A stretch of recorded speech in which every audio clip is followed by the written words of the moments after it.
എങ്ങോട്ടാണ് യാത്ര എന്നുള്ളതാണ്, എന്താണ് സ്ട്രാറ്റജി എന്നുള്ളതാണ്. ഇതിന് തൊട്ടടുത്താണ് ജന്തർ മന്ദിറിലേക്ക് പോകുമോ അതല്ല നാളെ പാർലമെന്റിൽ വീണ്ടും നയിക്കാനാണോ, ഈ പ്രതിഷേധം നയിക്കാനാണോ തീരുമാനം എന്നുള്ളതാണ്. ഗാന്ധി മടങ്ങുന്നു, വീണ്ടും തിരിച്ച് വന്ന വഴിയിൽ വീണ്ടും രാഹുൽ ഗാന്ധി മടക്കുന്നു. എന്താണ് അവിടെ സംഭവിക്കുന്നത് അറിയുന്നില്ല. രാഹുൽ നോബൽ മാരിക്കാരൻ നമുക്കിപ്പോൾ ഉണ്ട്. നോബൽ മാരിക്കാരൻ എന്തോ ഒന്ന് രാഹുൽ ഗാന്ധി മനസ്സിൽ കുറിച്ചിട്ടുണ്ട്. ഇന്നത്തെ ദിവസം അപ്രതീക്ഷിതമായി കേന്ദ്ര സർക്കാരിന്റെ എല്ലാ നീക്കങ്ങളും പൊളിച്ച് ഇപ്പോൾ നരേന്ദ്രമോദിയുടെ വസതിക്ക് കഷ്ടിച്ച് 50 മീറ്റർ അകലെയുള്ള ഈ ഗാന്ധി സ്മൃതിയിലേക്ക് രാഹുൽ ഗാന്ധിയും ഇന്ത്യ മുന്നണി നേതാക്കളും എത്തിയിരിക്കുന്നു.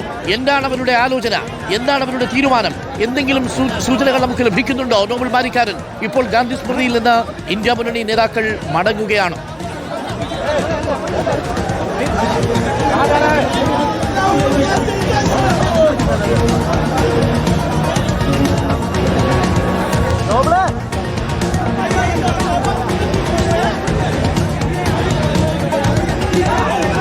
ഇപ്പോൾ രാഹുൽ ഗാന്ധി അടക്കമുള്ള ആളുകൾ ഇപ്പോൾ പുറത്തേക്ക് വരികയാണ്. നമുക്ക് ദൃശ്യങ്ങളിൽ കാണാൻ കഴിയും. രാഹുൽ ഗാന്ധി പുറത്തേക്ക് വരുന്നു.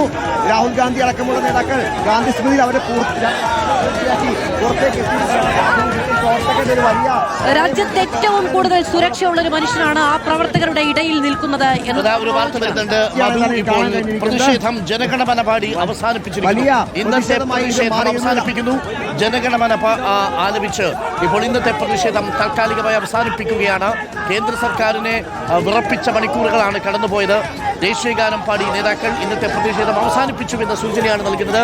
വീണ്ടും നാളെ പാർലമെന്റിൽ കാണാം എന്നാണ് ഇന്ത്യ മുന്നണി നേതാക്കൾ പറയുന്നത്. അസാധാരണമായ സമരവീര്യത്തോടു കൂടിയാണ് കോൺഗ്രസ് ഇന്നത്തെ വൈകുന്നേരം ദില്ലിയെ അക്ഷരാർത്ഥത്തിൽ ഇളക്കി മറിച്ചത് എന്ന് പറയേണ്ടതുണ്ട്. ഓരോ എംപിമാരും, പ്രതിപക്ഷത്തിന്റെ ഓരോ എംപിമാരും ദേശീയ പതാകയ്ക്ക് കീഴിൽ അണിനിരന്നുകൊണ്ടാണ് ഈ തീരുമാനമെടുത്തത്. ഗാന്ധിയിലേക്ക് നോക്കുമെന്ന് പ്രഖ്യാപിച്ചുകൊണ്ടാണ് രാഹുൽ ഗാന്ധിയുടെ വീടിന് മുന്നിൽ നിന്നും ആ വാഹനങ്ങളിൽ അവർ മുന്നോട്ട് വന്നത്. കോൺഗ്രസിന്റെ ഓരോ അണികളും ഇതൊരു വലിയ മഹാസമരമാണ് എന്ന് ഉറക്കെ പ്രഖ്യാപിച്ചുകൊണ്ട് പ്രിയങ്ക ഗാന്ധിയുടെ പ്രതികരണം.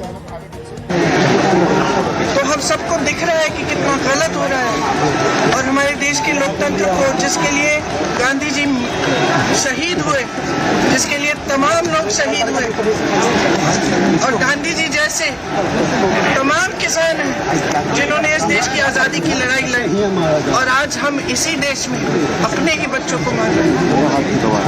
आज हम इसी देश में वो लोकतंत्र खत्म करने जा रहे हैं जिसके लिए ये लोग लड़े, जिसके लिए ये लोग शहीद हुए, जिसके लिए ये लोग शहीद होते हैं, जो ये वर्दी पहने हैं, जो आपकी सरहद पे खड़े रहते हैं। किस लिए? ताकि इनके बच्चों को पीटा जाए। क्यों? क्योंकि अपने एग्जाम्स के लिए अपनी परीक्षा में पेपर लीक हो रहा है, उसके लिए वो अपना अधिकार मांग रहे हैं कि न्याय मांग। इस्तीफे तक ये मुहिम जारी रहेगी?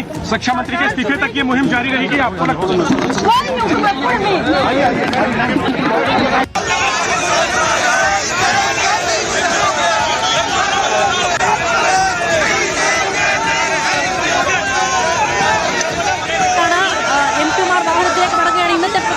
ജനഗണമന പാടി അവസാനിപ്പിച്ചിരിക്കുന്നു എന്നുള്ളതാണ് ഈ സമരത്തിന് മുൻനിരയിൽ. പ്രിയങ്ക ഗാന്ധി അടക്കം വനിതാ നേതാക്കൾ എല്ലാവരും ഉണ്ടായിരുന്നു. മിർസ ഭാരതി, സുപ്രിയ സുലെ, കുമാരി ഷെൽജ, സന്തോഷ് കുമാർ, രേണുക ചൗധരി, മുൻനിരയിൽ എല്ലാവരും ഉണ്ടായിരുന്നു. ആന്റണി, കേരളത്തിൽ നിന്നുള്ള എംപിമാരാണ് കോൺഗ്രസിന്റെ കരുത്ത് എന്ന സുപ്രധാനമായ പ്രഖ്യാപനം കൂടി ഉണ്ടായിരിക്കുന്നതാണ്. KC വേണുഗോപാൽ ഈ സമരത്തിന് മുൻനിരയിൽ. കൊടിക്കുന്നിൽ സുരേഷിന്റെ പ്രതികരണം. ഇത് രാജ്യത്തിന്റെ തലസ്ഥാനം എന്ന് ബന്ദിയാക്കപ്പെട്ടിരിക്കുകയാണ്. ജനങ്ങളുടെ സഞ്ചാര സ്വാതന്ത്ര്യം പോലും തടഞ്ഞിരിക്കുന്നു. അതുപോലെ തന്നെ കടകളെല്ലാം അടച്ചിടാൻ പറഞ്ഞിരിക്കുന്നു. മെട്രോ ട്രെയിനുകളെല്ലാം ക്യാൻസൽ ചെയ്തിരിക്കുന്നു. ജനങ്ങളെ വല്ലാതെ ബന്ദിയാക്കിക്കൊണ്ട് മുന്നോട്ട് പോകുന്ന ഈ ഭരണം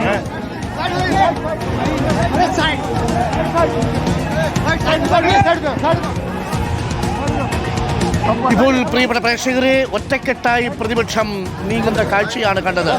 കർഷക സമരത്തിൽ നിന്ന് മാത്രമാണ് രാത്രികാലങ്ങളിൽ ഇതേപോലെയുള്ള വലിയ പ്രതിഷേധങ്ങൾ നമ്മൾ അടുത്ത കാലത്ത് കണ്ടത്. ഇപ്പോൾ തിരികെ ഗാന്ധി സ്മൃതിയിൽ നിന്ന് മടങ്ങുന്ന നേതാക്കൾക്ക് പിന്തുണയുമായി ഇപ്പോൾ അനുയായികളെത്തുന്ന കാഴ്ചയാണ് പ്രേക്ഷകർ കാണുന്നത്. ഇനി ഇവർ രാഹുൽ ഗാന്ധിയുടെ വസതിയിലേക്ക് തന്നെ മടങ്ങുമോ അതല്ല മറ്റേതെങ്കിലും സ്ഥലങ്ങളിലേക്ക് പ്രതിഷേധവുമായി പോകുമോ എന്നറിയില്ല. നിലവിൽ ഗാന്ധി സ്മൃതിയിലെത്തി പ്രാർത്ഥിച്ചതിനു ശേഷം, മെഴുകുതിരി കത്തിച്ചതിനു ശേഷം ഇപ്പോൾ രാഹുൽ ഗാന്ധിയും സംഘവും മടങ്ങുന്ന കാഴ്ചയാണ് പ്രിയപ്പെട്ട പ്രേക്ഷകരെ നിങ്ങൾ കാണുന്നത്. ഇന്ത്യ മുന്നണി നേതാക്കൾ കഴിഞ്ഞ ഏകദേശം 2 മണിക്കൂറായി CRPF-നെയും ഡൽഹിയിലെ കേന്ദ്രസേനയും ഡൽഹി പോലീസിനെയും അക്ഷരാർത്ഥത്തിൽ വിറപ്പിച്ചു.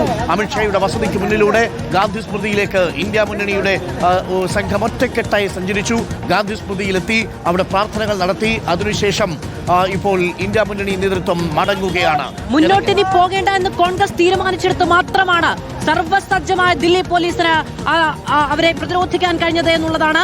അവിടെ നിന്ന് കാൽനടയായി ഇറങ്ങി ദേശീയ പതാക കൈകളിലേന്തി പ്രിയങ്ക ഗാന്ധി അടക്കമുള്ള നേതാക്കൾ മുന്നോട്ട് പോകുന്നു എന്നതാണ് അനിതര സാധാരണമായ സാഹചര്യമാണ്. ദേശീയ പതാകയുമായി ഇന്ത്യയിൽ നമ്മൾ ഇത്രയും കാലം അനുഭവിച്ച സ്വാതന്ത്ര്യ വീതിയിലൂടെ ദേശീയ പതാകയുമേന്തി നമ്മുടെ രാഷ്ട്രീയ നേതാക്കൾ, പ്രതിപക്ഷ നേതാക്കൾ മുന്നോട്ട് പോയാൽ ഏത് പോലീസിനാണ് അതിനെ തടയാൻ കഴിയുക എന്നതിന്റെ നേർക്കാഴ്ചയാണ് നമുക്ക് കാണാൻ കഴിയുന്നത്.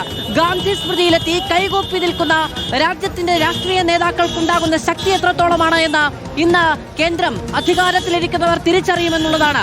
അക്ഷരാർത്ഥത്തിൽ ദില്ലിയെ നടുക്കിക്കൊണ്ട്, അക്ഷരാർത്ഥത്തിൽ ദില്ലിയിലെ അധികാര കേന്ദ്രങ്ങളെ നടുക്കിക്കൊണ്ട്, പിടിച്ചുലച്ചുകൊണ്ട് തന്നെയാണ് പ്രതിപക്ഷം ഇന്ന് വലിയ സമരവീര്യം പ്രകടിപ്പിച്ചത്.